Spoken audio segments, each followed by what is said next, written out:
Hey guys, so make I'm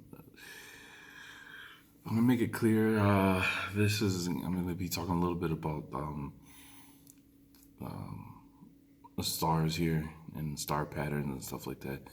I probably won't go that far into it because just as a disclaimer, I have read the book of Leviticus and Deuteronomy, and I know we're not supposed to study the stars. So I guess I'm being defiant here because I've always felt like there's something weird about that. Everybody else studies the stars, knows the patterns, knows the so on and so forth. But we're told don't look up.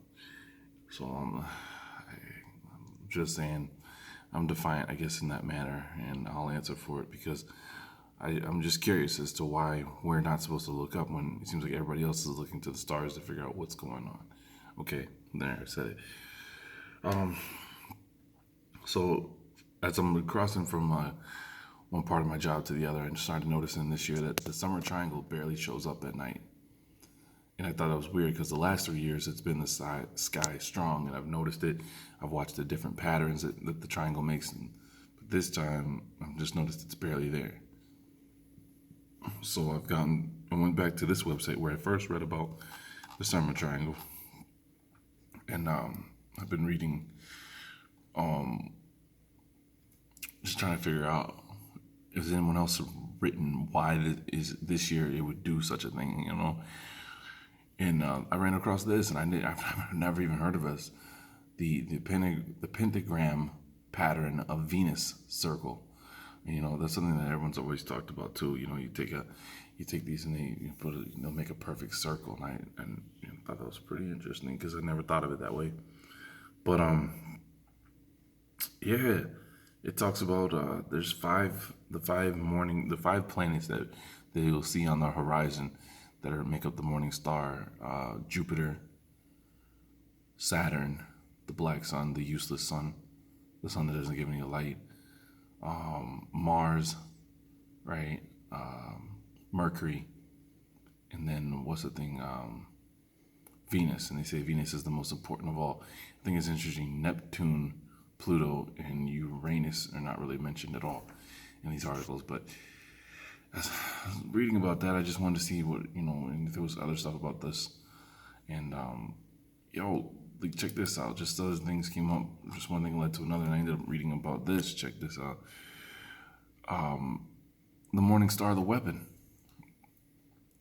The Morning Star is any of several medieval club-like weapons consisting of a shaft with an attached ball adorned with one or more spikes, each used to varying degrees, a combination of blunt force and puncture attacks to kill or wound enemies.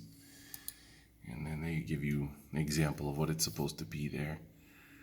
And it makes you think about the what a mitre too, like what the king has, you're supposed to rule and bless and so on and so forth. And then right down here they give you something interesting too about the any weapons with holy water sprinkled, right? It's supposed to represent another famous weapon that they have that resembles the morning star.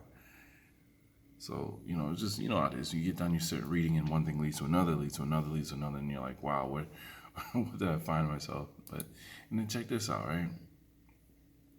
I was looking at, typing in morning, and this came up, I stopped. I was like, oh, there's people that are like the morning star people.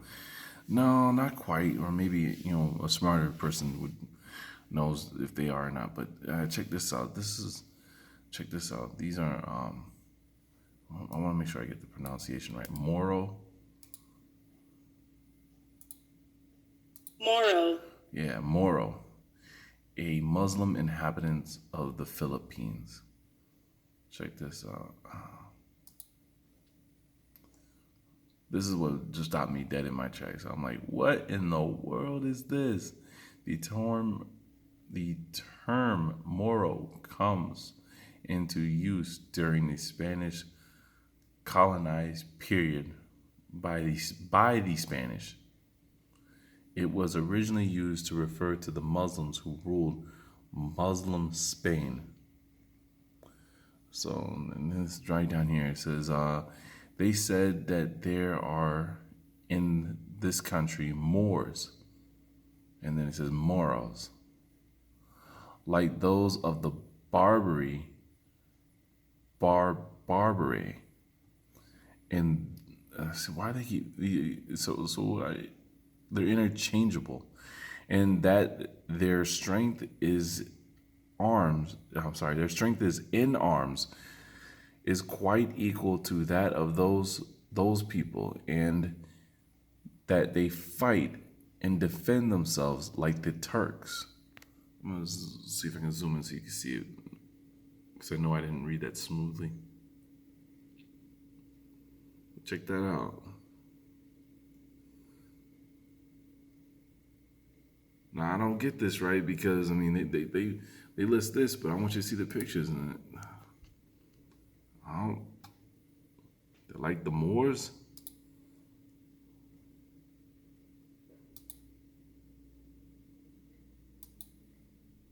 Oh, that's just their weapons. Yeah, see. Now maybe this is just Wikipedia doing like Google does, where they'll show you the what they want you to see. Like you Google, Americans, and they show you all like the white students and or white children or Caucasian students. I'm sorry, and then you get to actually type in blacks to see the black version or the other people that are there. So I don't know if this is just Wikipedia doing the same thing. I wouldn't put it past them, but I just thought that was interesting. Look at that. Look at this image. Look at that. Now he doesn't look like too much like the other ones they keep showing. I mean, look at his nose. I guess that's what I'm trying to say.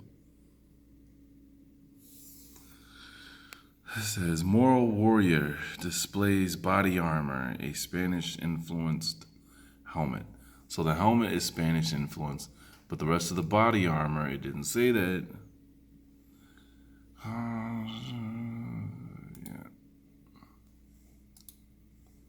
Yeah, it didn't say that for the rest of the body armor. Let's see if we can go back here. That's his shield. Oh, go back. The helmet's Spanish, so where's the rest of this coming from? Where's the rest of this gear coming from?